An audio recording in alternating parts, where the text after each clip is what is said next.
Welcome, Sojourners. You have found yourself a cozy place here at Sojourners Awake. I'm Jonathan, and this is our production of The Bookish and the Brave. We begin in media res. Vaughn and Sterling have delved deep into the dungeon's far underground Baldtop library in search of Miriam, the Keeper. She alone has the answers to the questions they are asking, namely, how to save a woman caught in an infirm condition within the House of Healing. If they rescue this woman, they'll have one more piece of information in counteracting Basile's plans for war. Like you, their journey includes danger, intrigue, and threat, but not without its reward. And so for now, our story continues.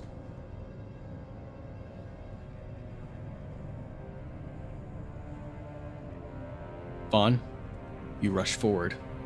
Vaughn rushes forward and takes a smack at this vile being. 12 or higher. 12. What do you take a smack at him with? His fist.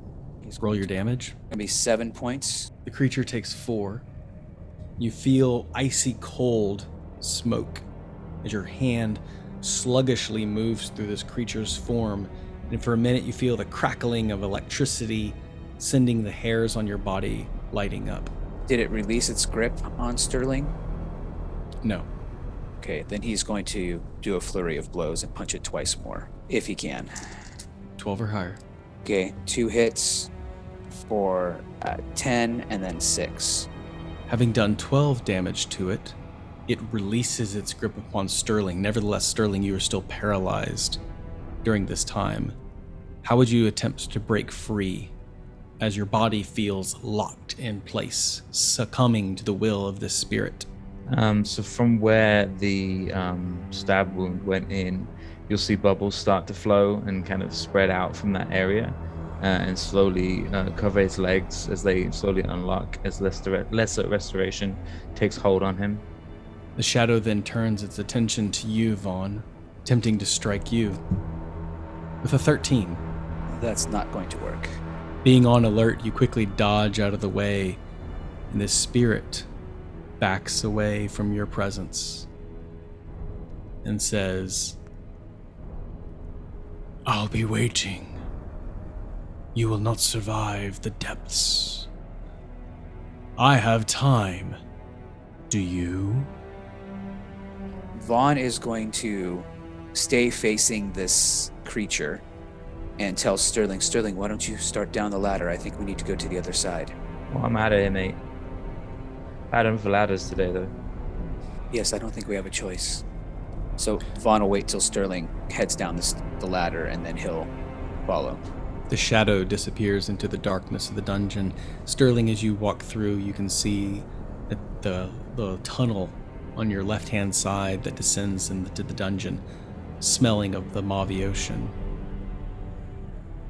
You progress forward on the ladder, and you're walking along the path with Aramonte shining the way with light. Is the path that we're on heading down? It's now beginning to level out. It opens into a main atrium. Sterling, the last time I called out, it didn't work out so well for us. What do you think we should do? And Sterling just says, Miriam!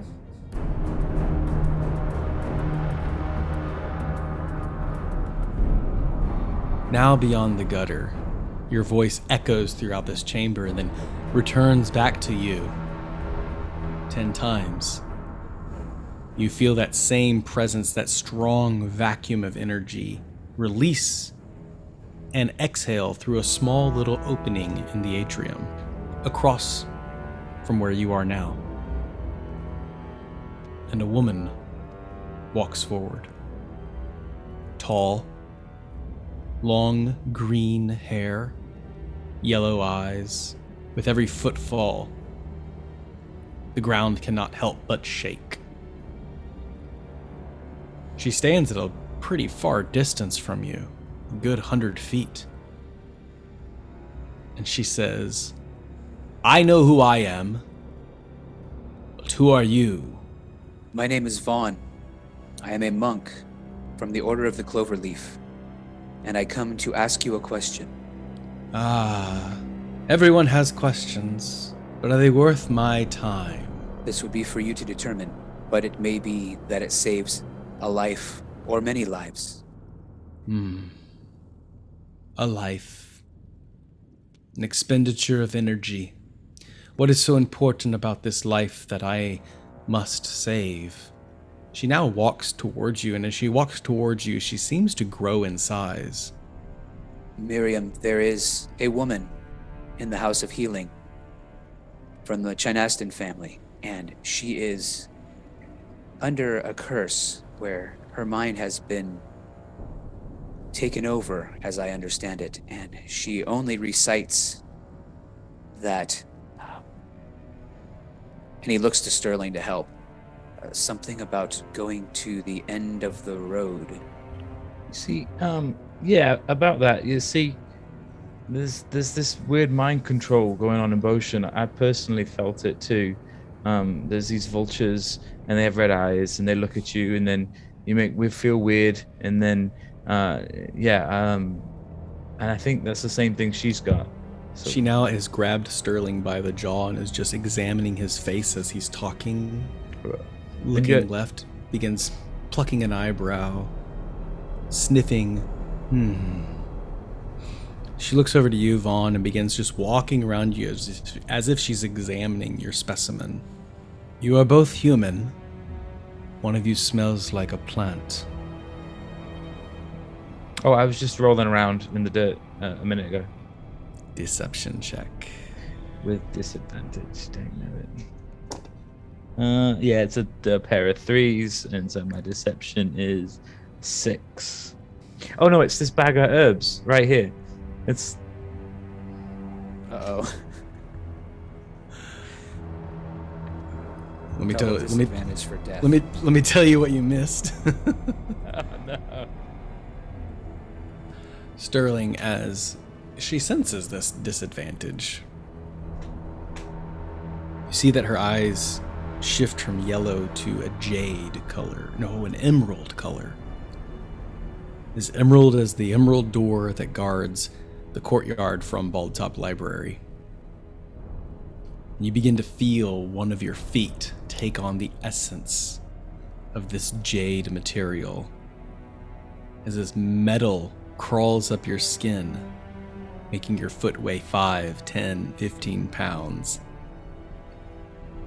She begins to respond in ire and wrath and says, "How dare you lie!" And then stops when she sees the herbs. And at that moment, the emerald curse is released from you. Her eyes flash back to yellow, and you see her pupils dilate and says, "Oh!" She takes a whiff and says, "Yes, basil and oregano. I recognize this one." Satisfying her curiosity, she says, "But perhaps I need a closer inspection." And then her arms stretch out.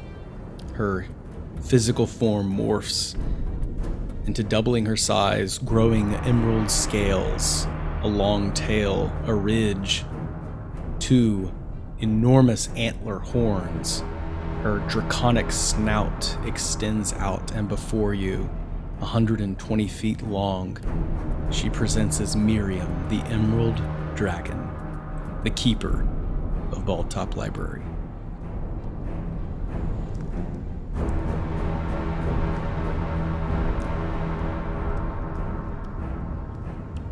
She then takes a very strong whiff of each of you and says, "Ah, yes, bookends, you are.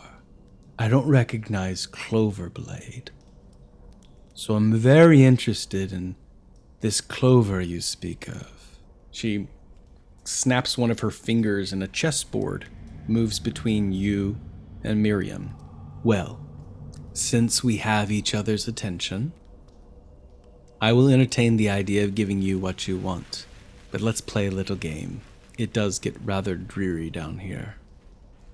The chessboard stands before each of you. Well, Vaughn would be familiar with chess, being a nobleman, and so he would feel confident that he understands the game, but he also knows that he wasn't the kid that sat around learning chess moves. He's familiar with the game, but he was the one that was out playing and climbing and wrestling and such. So his confidence in playing against a green dragon is not very high.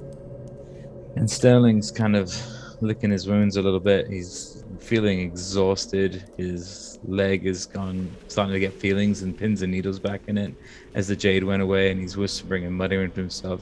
Vaughn already thinks I weigh too much. If I'd weighed like that, it would have been too so bad. But anyway, no more ladders for me. But okay, but I'm okay. I'm good for games right now. I've got a lot going on. Great. So, Vaughn, you think of yourself as a worthy opponent? Miriam, I do not think of myself as a worthy opponent to you. However, I am familiar with the game, and I will do my very best. Your confidence is lacking. I was hoping for more of a challenge. Tell you what then. If you win, I will give you the information you seek. But if I win, I get to leave, and you appoint a new keeper. Deal? Sterling's going to tap Vaughn on the shoulder. Hey, you want to talk about this a little bit? It seems kind of weighty. Yes, I do. Yes. I don't know what this means. Where do we find a new keeper? Does it mean one of us has to be the new keeper? How good are you at that game, mate? I played quite a bit as a child, but let's just say I focused on it about as much as I focused on my studies. But she definitely said you had to win, right? Yes, this could be a problem. Okay. Do we have a choice, Sterling? Do you think she's just going to let us walk out of here without playing her game? Do you think this was a request, or do you think this was a demand? Sterling may make a nature check. I'm not a nature druid, but I got a 23. You know that, as with many dragons, while they are mortal creatures, they are not human. As much as she is appearing to disdain her position as the keeper of knowledge, dragons love knowledge. And they love to engage with humans. You have a good suspicion that any kind of engagement would be entertaining enough to win her over. It's quite possible that chess was just the thing she was in the mood for. But perhaps she could be persuaded. Now that I think about it, you could always just reappoint her as the keeper of knowledge or wisdom if she wins, right? She's just saying it's a possibility. And if she does not like this suggestion, do you suppose that the two of us are going to defeat a 120-foot green dragon? I can't even keep my arms and feet on a ladder. I don't know what I can do. Yes, this contributes to the point I am making. Let me try something else. Miriam, I am afraid that my skills in chess do not warrant a wager this weighty. Then I'm wrong about you being a nobleman. Well, yes, I am a nobleman, and yes, I have played chess, but my focus was elsewhere as a nobleman. I spent more time with the common people than I did with the nobility. I had different priorities. Sterling chuckles to himself. He's playing chess right now with this giant dragon. Her eyes light up. Different focuses. Do tell. So the noble family I come from was an honorable one. We did mostly trading on the up and up, above board, but I found that even honest trading did not seem to care for the needs of the less fortunate to the extent that that seemed right to me. So I spent the majority of my time working with the poor and needy in the lower city, and also learning in the monastery as part of the Order of the Cloverblade to further my abilities in being helpful to society, and only played my part in nobility as far as my father and mother required. I don't believe there's anything anyone does out of charity. What I don't understand is, what did you gain out of it? Well, I made some friends. I developed some skills. I was fortunate enough to see some people that were struggling succeed, and through their success, I guess I received some gains. One person in particular, she became the cook at the restaurant in the lower city, and she would feed me every time I came to town. Another one, he pulled himself out of the pit and became a leather worker, and that is where I was able to get some nice bracelets for my family and friends. So I guess there was gain for me. I'm sorry, you gained a leather bracelet out of stripping yourself of nobility and joining in the common people. You can tell now that she seems a little annoyed, as if she might suspect you're just drawing this out. I'm not intending to deceive you or tell you a story. You asked me about myself and my nobility, and I'm telling you the truth. I come from a noble family. I honored my noble family. I served my noble family. I was the heir to my noble family, throne or leadership. But with the happenings of Bochen, my family has been destroyed, and I am now an outlaw. So I function as a monk of the Order of the Cloverblade, and I go by Vaughn. My name is Henrik von Steeplebottom. You shapeshift more often than I do. A monk, a noble, an outlaw. But are you a good chess player? I believe we've already discussed that. All right. I'll give this chest a shot if I must. I'm feeling a little bit better. And all I this think the talking. moment has passed, and I am thoroughly no longer enjoying the prospect of sitting in silence between you two. Don't get me wrong, human. I enjoyed the story. It's not one I haven't heard before. This altruism, this charity, this love, making alliances or friendships, whatever you call it. I still believe everyone does something to gain another thing. There is no selfless exchange of energy. Well, I am here to ask you a question, and if I am able to obtain this information, the end of this task will allow me to move up in authority in my order. So there's the selfish gain that you were looking for. It's not that I was looking for it, I just knew it existed. Wise, but I am all alone and terribly unentertained. Sterling's beard moves like seaweed. That's entertaining. Oh, you noticed that, did you? Yeah. Make a persuasion check. Me or Vaughn? Which one of us? No, Vaughn. Oh, no. Oh, yes. That's a 22. Oh, gosh.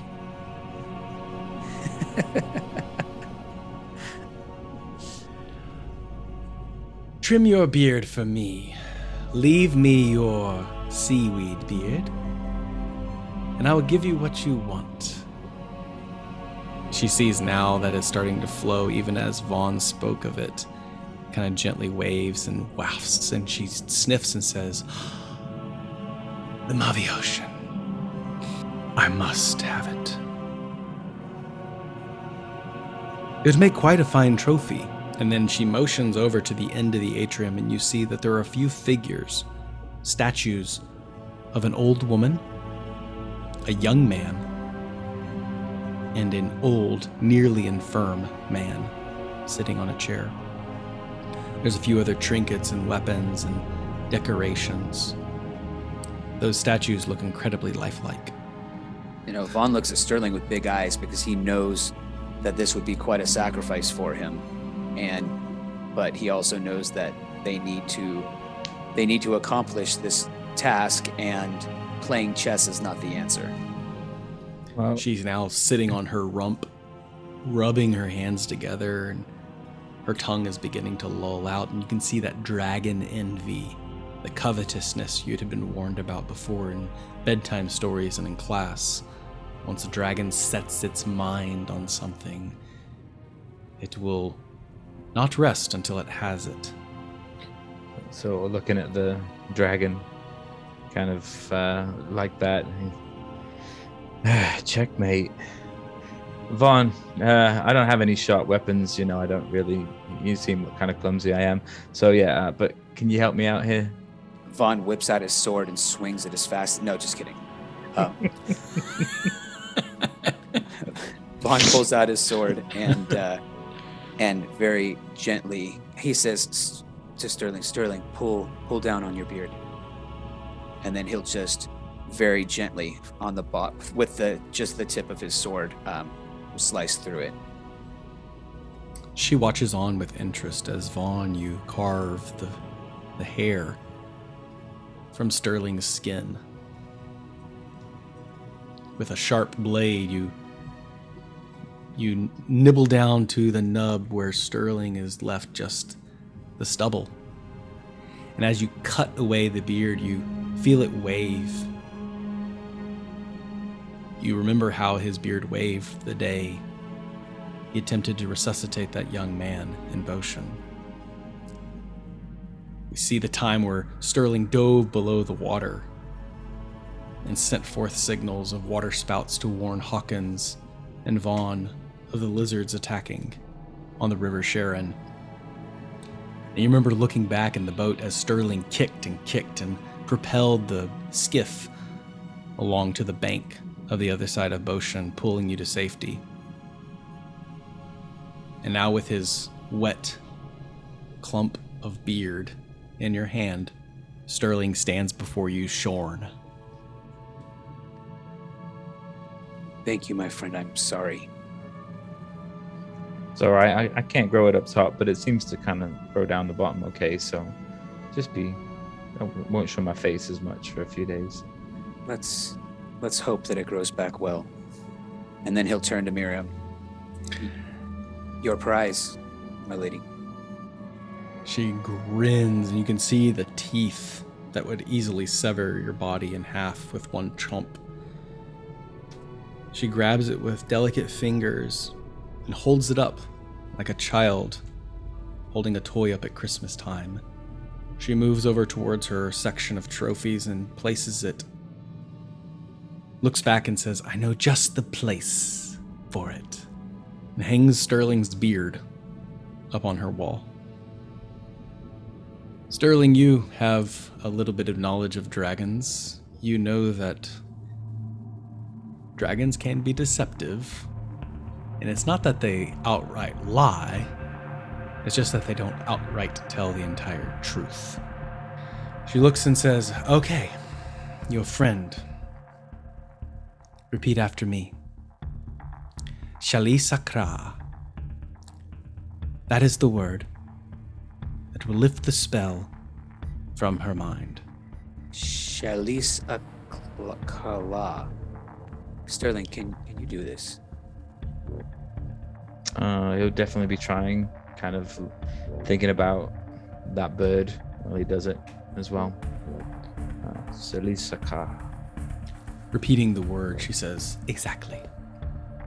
Now, Miriam, if I may be so bold as to ask, on the way out, we have been promised another meeting with a specter of sorts that attacked Sterling and caused him some harm.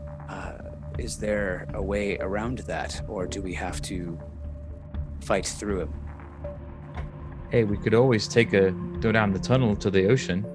Just follow the trail, that nasty stuff. Does that path to the ocean, is it safe for us to travel? It is safe for someone conditioned to the water. It might be safe for someone as strong as yourself, though not completely bright. But it's definitely not safe for children. Well, that is good to know. Is it? Yes, you may take the tunnel into the ocean. If you wish to go past the specters, you are lucky that you only found one of them. You must have invoked my name long before I was due. That was a mistake. Oh, it turned out in your favor. If you want to know how to deal with them, they appreciate distractions. They're more easily scared than they care to admit. That's why they use fear as a weapon. That is all you need to know. She seems a little put out. Miriam, I thank you for your company and for the information. I hope that our time together and your prize is entertaining to you. Get out of there. Yeah. As you turn to go to the door, it is not there. It is a blank wall. Vaughn will turn around again. She's tapping her large claws and talons on the stone floor. I'm sorry. Did you miss something? I believed that we were done, and Oh, did you... I thought perhaps you could tell me more stories. Or maybe we could play chess. What could I gain from keeping you down here for years? Do you have the wits to find your way out? You can tell that she is playing cat and mouse with you at this moment. Vaughn's gonna look at Sterling. This is not his specialty. And Sterling he's sitting on the floor. He's a little exhausted still, and it's a lot of information going around. And there's a dragon in front of him. The last dragon he saw didn't exactly end well, so he's already a little shaken. He really doesn't know what he can say to the dragon to try and change it. He's just he's really kind of hoping Vaughn knows what to do here, because he's worst case he could play her at chess. At that moment, you notice the 3 statues. So Sterling thinks that the people that the last came down here ended up staying down here no matter what. So that's when it triggers to him, and and then he remembers the jade that started to form on his foot, and he's finally clicking, and he's like, Vaughn, what? Ever wonder what happened to the last players of chess? Vaughn looks over at the statues and looks back at Sterling and says, I have a pretty good idea. But how do we get out of here without playing chess? And he I looks can back hear up. you. I can hear you, you know. Yes. No, they are not former chess players. I wasn't lying when I said it's been a while. Skoda doesn't visit very often, and he's not quite patient enough for chess. No, they are images. And if you want to leave here, that is what I ask from you. They are, as you say, Mr. Vaughn, someone you love. Just love. No strings attached, no condition, nothing required in exchange. That is what I want to know. What do they look like?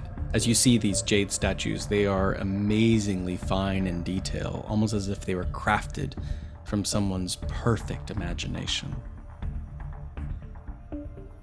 Simply stand in this circle, both of you. Imagine who you love, When the image progresses to its form, I will be satisfied, and I will show you the way out. This, of course, is not because I am a hoarder of information. This is to exchange information, for I know what basil and oregano smells like. You withhold information from me, I will expect something in return. And all I ask, she begins to smile now in excitement, the image of someone you love. Who's first? All right. Can Sterling roll an insight check into her, as fatigued as he is on the ground? Yeah, absolutely. You want to gain? Yeah, go ahead. Never mind. It's 8. Yeah. 8. Given your nature check earlier, you know that this game could continue to go on and on and on, and size and strength, and obviously the exit is on her side. Nevertheless, since dragons live for so long, one thing they can't acquire is human experience. It's the one treasure they cannot hoard. It's all starting to come together. The experience of chess, the experience of stories, the experience of love. It all has to be made into concrete form, something that she can touch. So Vaughn had a plan, and then when she said what she said, because he hasn't overtly hidden the fact that Aramonte is with him, but when she said what she said, it made it pretty clear that that's what she's talking about. So his plan was to go in the circle and concentrate on the image of his mother. But in light of what she said, he doesn't know if that's just going to make her more angry. So I think Vaughn's gonna go in the circle and concentrate on Aramonte. He's not going to bring her out, but he's going to concentrate on her, and leave it at that. Sterling would go in, clutching his sea stone, his sea glass, his starstone, and his brain is set on the constellations, just flitting around his head. That's something that he loves the most, and figures she probably doesn't get a chance to see it very often. Interesting. Vaughn, as you step into the circle, it does not feel any special than inside or outside, but you begin to focus your mind. It comes naturally to you. You concentrate on Aramonte's face, her petals flowing down past her neck, her slender shoot body, and the twigs and stems that are growing into hands and feet. The ripe smell of earth and nitrogen and soil and cellulose, and her sweet voice. And over in the corner, a perfect image of Aramonte forms as a jade statue. When you open your eyes and you step outside the circle, you see her there with her head just cocked to the side. It always amazes me. Always. You are truly the most random species on the plane. Now, intrigued, she calls forth Sterling, and Sterling, you step within the circle, you close your eyes. It may come a little more difficult, but soon enough you gain the image of the constellations as you have studied them all your life, just mapped into your mind. And instead of forming a statue, the full constellations, all 12 houses of the elven lords and ladies, are spread upon her ceiling as jade stars. By now she has craned up her neck, Vaughn, and you see that for a moment she appears humble. She actually dwindles down into her feminine human form. By the time, Sterling, you open your eyes and your neck stiff from concentrating on the sky above you, you step out of the circle. She doesn't lower her gaze. She just begins paying attention and counting each and every one of them. Vaughn, you turn to look and the door has appeared. The door of your exit.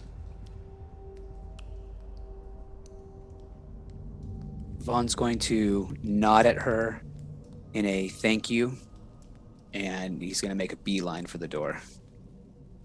Sterling will make a clumsy bow, curtsy, kind of, and also stumble towards the door. You leave Miriam studying the stars. The door closes behind you, the light of Aramonte lighting up the corridor. You return this time, the shadow waiting for you. I would like to know how you proceed, given your new information. Vaughn is going to say to Aramonte and to Sterling, I think the best idea is when we get to the other side and we come up and that spirit is there.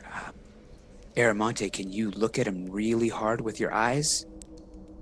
And look right inside his eyes. And then Sterling, with all of your energy, just try to run past him. Hopefully he'll be blinded and distracted by Aramonte's gaze. Do you want me to go rah? Sure, go ahead. Hold on, mate. I still think this ocean's a good idea. Like, I told you in the boat that I have this spell now, though. You can breathe water, and I can cast it on quite a few people, too. So, I mean, we could just... I mean, I know it's gross and all, but we could just go that way and avoid the thing. And I get to spend some time in the water. And you get to see me too, mate. Now, you know how I was really bad at that ladder going upwards? But you should see me in the water, dude. Like, I'm telling you, it's a whole new world down there. And I think you should experience some of it. Vaughn looks at Aramonte and looks back at Sterling. Says, okay, Sterling, we can do this your way. Well, thanks, mate. Hey, now, I was kind of keeping this a secret, and the dragon was getting on at it, and it felt really weighty, and I was kind of tired, and I just thought that if this was the time that I was to get stuck or turned into a statue, I would have wanted those who are closest to me to know the real me. And, well, you know, I've got that weird beard, and I didn't think you'd noticed it, but, well, yeah, I've been talking to Sylvia about it, and well, it turns out that I'm part water genasi, and I haven't told that to anybody. Obviously, Sylvia and I have talked about it, but you know, mate, I really appreciate this day. You've really stuck up for me, and it's, I don't know, mate. I wanted you to know me, and I'm still trying to find my parents. But this is just gushing out of him because it's just overwhelmed with. Just someone said, yeah, let's go your way. It sounds like a good idea. And he's just, and I'm trying to find my mom. And so that's why I was in Bochen, because there was some really strong, you know, that when we were in the cellar and that guy smelled of earth. Well, that's me. Like, I smell of water. I think he was my gymnastic, like some way. Yes. Sterling, I hear you. And I appreciate you. And thank you for your sacrifice of your beard. But let's get out of here. Oh, you're right. Time and place. You're right, Vaughn. You're right. Vaughn absolutely listened much longer than he normally does. So. You get inspiration for that. Nice. So you are taking the exit. The trash chute. Yeah. Okay, given that you don't know how long it is, holding your breath will be a factor. So I cast water breathing on Aramonte and one Mr. Vaughn, and yeah, he's excited. Well, please tell us how excited he is. So as they get to the water's edge, if I can assume we're there, and they kind of see it, and they said, "This is my speciality now. Trust me." And what will happen is he'll take some straw out of his hands, and as he works it with the water, it'll form into a bubble, and he'll take that bubble and put it over their heads as kind of like okay, it may feel weird, but let's go, and we'll dive into the water. Aramonte's eyes light up like two little beams in this dark, dark under ocean. Vaughn's going to put his head under the water and hold Aramonte where he can still touch and come back out if it doesn't work. And just make sure that this is something that's working, and maybe even stand there for 30 seconds or more. Take a few deep breaths. And when he's confident that this is going to be helpful and this is going to work, then he'll pursue, and he'll make sure that Aramonte is comfortable and calm in the situation as well. She's practicing blowing bubbles and holding her breath, and the bubbles kind of just erupt, and then she looks at you and blinds you for a second, and then she blinks her eyes and she looks over your shoulder and just points with a mouth open, and she says, water! And the sewer has now released, and this wall of water just thrusts you into the ocean. Sterling, you are shot like a rocket into underneath the ocean. It's black, it's bubbly, it's dark, but you can still see the sun towards the surface. Vaughn, you are upside down, right side up, and spinning all around under this current. But once you get your bearings, you see this enormous world of coral reefs, sharks hunting schools of fish that swim around like cyclones around this large moray eel, just swimming softly in and out the perimeter of this reef. The expanse of water all around you, and yet you are just suspended in it, one with it, holding it now. It's a panicking feeling as your body feels crushed with the pressure, but you're able to find a breath and hear your own breathing within inside this bubble. And then you look over and you see Sterling. Sterling, can you hear me? Sterling will point like, up, we gotta go up. Okay, so Vaughn's gonna nod and go up. The bubbles rush past you, Sterling, and while we see you here in the water in the depths of the Mojave Ocean, how do you appear? So he always appeared slick on the surface, and now you can kind of see the reason why. He doesn't really need to break the water because he's just part of it, and he's kind of slipstreaming through it. He's very much enjoying this, reveling in the fact that Vaughn can see him in his element, and the flips and the turns and the twirls and all the embellishments that he can do is there as he gets to the top. And in fact, he's gonna dolphin jump out of the water and splash head first back down, and then wait for Vaughn. Yeah, Vaughn looks like a bodybuilder that's trying to run, going up the water. Like, he's doing it, but it definitely does not look natural. So he's enjoying what Sterling's doing, but his entire effort is just to get to the surface. When you reach the surface, your bubbles instantly and instinctively pop, able to breathe the air once again. You're looking towards the western sun, shining over the ripples of the waves of the Mojave Ocean. The salt water splashes against your face. Aramonte begins to speak, and the water splashes in her face again. She tries to spit the water out, and she says, Papa, Uncle Sterling is a better swimmer than you. Yes, much better. But did you have fun? Was that a ride? For you and I, it was. I think for Sterling, it was home. Uncle Sterling. She looks over, and you see for the first time the backside of Baldtop Library, the wall, the crystal white wall, protecting it against the black sheer cliffs of rock. It's a long way to swim back. We better get going. And Vaughn's going to put Aramonte on his chest and kind of back stroke towards wherever we're going. You arrive by nighttime within Baldtop Library. You are wet. It's been quite a day going up ladders and in tunnels and out the ocean. Do you progress to the House of Healing with this information? I don't think we have a choice. Vaughn will look at Sterling and say, I know that we're tired, but I think we need to finish this mission. At the bedside of this woman is Brother Dogoth of the Order of the Cloverblade. Oh, Vaughn. Friar Vaughn, I hope. We will see, Dogoth. We have some information. We hope that it will help. He looks at the woman and she's just sitting there catatonically muttering, the end of the road, the end of the road, the end of the road. Sterling, would you say the words? He would come forward, he would lay his hands and would say the word Shali Sakra. And Vaughn would repeat it right after Sterling said it.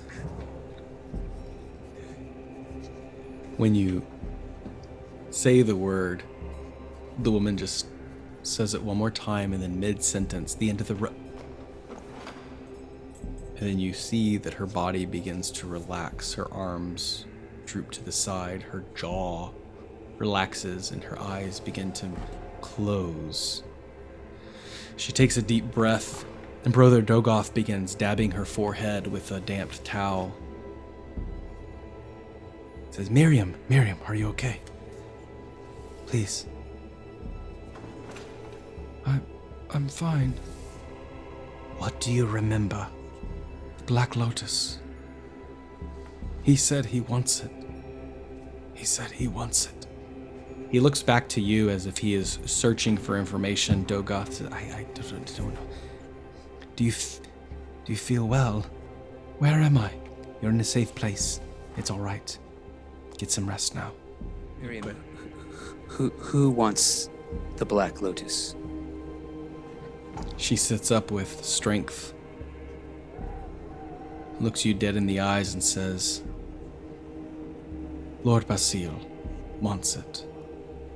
Vaughn has a very knowing, loving look on his face, and he puts his hand behind her head and her shoulder and lays her down. Thank you. Brother Dogoth makes sure she's covered, offers her some water, and then ushers you outside. He rubs his hands together and says, Friar Vaughn, I am Brother Dogoth, and I am a hermit. I will gladly assist you in any way possible by the order of the Cloverblade. You have helped us. Chathi will be greatly pleased, and so will the forces that seek to undo what Basile has wrought. Thank you, Brother Dogoth. This is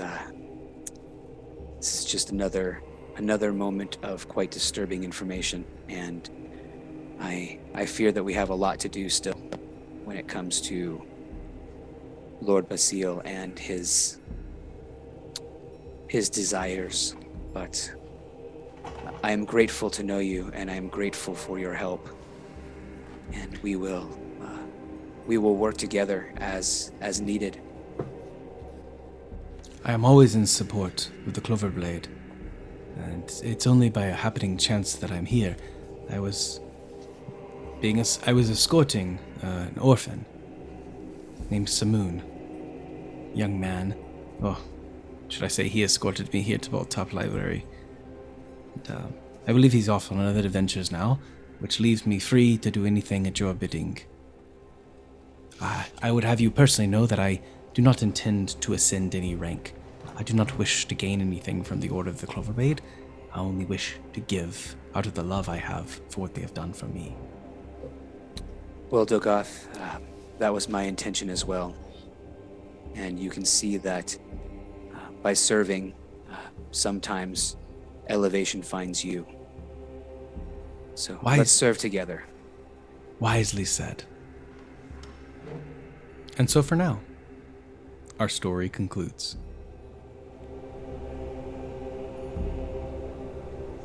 Every story comes to an ending, so for now we must conclude. Thank you for listening, Sojourners. Your attention will not go unrewarded, and we look forward to continuing this adventure. If you enjoyed this background music and ambiance, then you should visit Tabletop Audio. You can find them at www.tabletopaudio.com. And take the time to sojourn with us. For articles on playing your very own Dungeons & Dragons storytelling games, visit www.sojournersawake.com. You can also find us being inspirational on Facebook, Instagram, and you can subscribe to our newsletter on Substack. However you choose to sojourn with us, as always, may your story continue.